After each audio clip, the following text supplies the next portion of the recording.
बिस्मिल्लाहिर्रहमानिर्रहीम। अस्सलाम वालेकुम व्यूअर्स, मैं उम्मीद करती हूँ कि आप सब खैरियत के साथ होंगे। खुदा आपको खुश रखे, आबाद रखे और ढेरों खुशियाँ अता फरमाए। आज अपने इस प्रोग्राम में मैं आपके साथ मटन मखनी कढ़ाई की ज़बरदस्त सी रेसिपी शेयर कर रही हूँ। बहुत इजी तरीके के साथ मैं आज आपको मटन मखनी कढ़ाई की ये रेसिपी बनाना सिखाऊंगी। मेरी इस रेसिपी को फॉलो करते हुए आप घर पर ही बहुत ही ज़बरदस्त सी मटन मखनी कढ़ाई रेडी कर सकते हैं। अगर आपको भी मेरी आज की मटन मखनी कढ़ाई की ये रेसिपी पसंद आए तो कमेंट सेक्शन में अपनी राय के बारे में मुझे ज़रूर बताइएगा कि आपको मेरी आज की मटन मखनी कढ़ाई की ये रेसिपी कैसी लगी। इसी के साथ ही अब हम चलते हैं अपनी आज की रेसिपी की तरफ।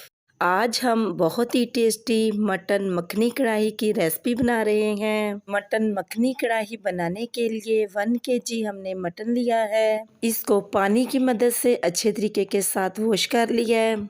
सबसे पहले एक कढ़ाई में हमने एक छोटी प्याली कुकिंग ऑयल ऐड करना है और साथ ही 2 मीडियम साइज़ की प्याज जिनको छुरी की मदद से बारीक बारीक काट लिया है ऐड कर देनी है। प्याज़ों को 1 से 1.5 मिनट तक ऑयल में फ्राई करना है। इनको ज़्यादा फ्राई हमने नहीं करना। 1.5 मिनट गुजर चुका है और प्याज कुछ इस शक्ल में बनकर रेडी हो चुके हैं और साथ ही 1 टेबलस्पून अदरक और लहसुन का पेस्ट ऐड करना है। चम्मच की मदद से इसको मिक्स करते हुए 2 से 3 मिनट तक प्याज़ों के साथ फ्राई करना है। अदरक और लहसुन को फ्राई करने से इनका कच्चापन ख़त्म हो जाएगा।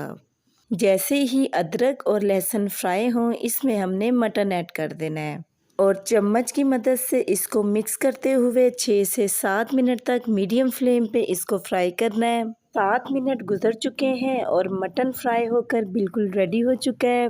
जैसे ही मटन फ्राई हो इसमें हमने 2 गिलास पानी ऐड कर देना है।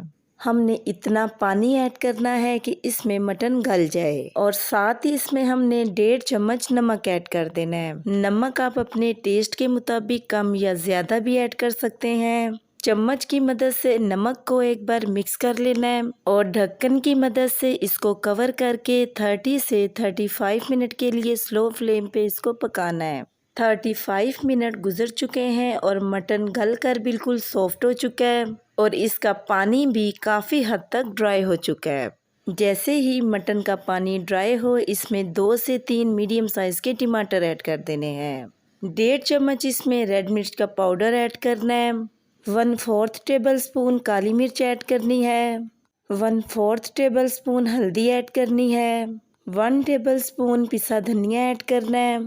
चम्मच की मदद से इसको मिक्स करते हुए 4 से 5 मिनट तक इन सारे मसालों को मटन के साथ पकाना है। 5 मिनट गुजर चुके हैं और टमाटर और प्याज मसाले में बिल्कुल मिक्स हो चुके हैं। जैसे ही प्याज और टमाटर मसाले में मिक्स हो इसमें हमने 1 प्याली दही ऐड कर देनी है। चम्मच की मदद से इसको मिक्स करते हुए दही का पानी हमने ड्राई कर लेना है।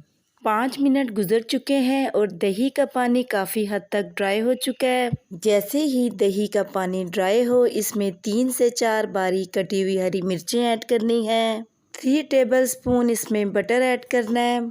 आप इसमें कोई सा भी बटर यूज़ कर सकते हैं, घर का बना हुआ भी यूज़ कर सकते हैं और बाज़ार का भी यूज़ कर सकते हैं। चम्मच की मदद से इसको मटन में मिक्स करना है और 1.5 से 2 मिनट तक मटन को बटर में फ्राई करना है।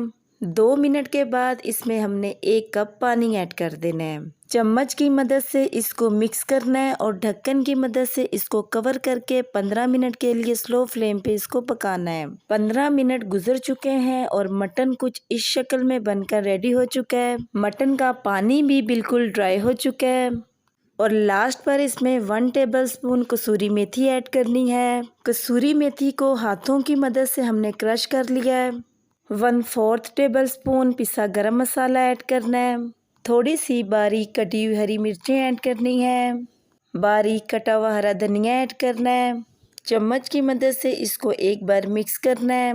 अब हमने इसको एक प्लेट में निकाल लेना है और लास्ट पर इसके ऊपर 2 टेबलस्पून हमने बटर ऐड करना है। लीजिए हमारी ज़बरदस्त सी मटन मखनी कढ़ाई बिल्कुल रेडी हो चुकी है। आप भी इसको ज़रूर ट्राई कीजिएगा और अपने घर वालों और बच्चों को भी इसको ज़रूर बना के दीजिएगा।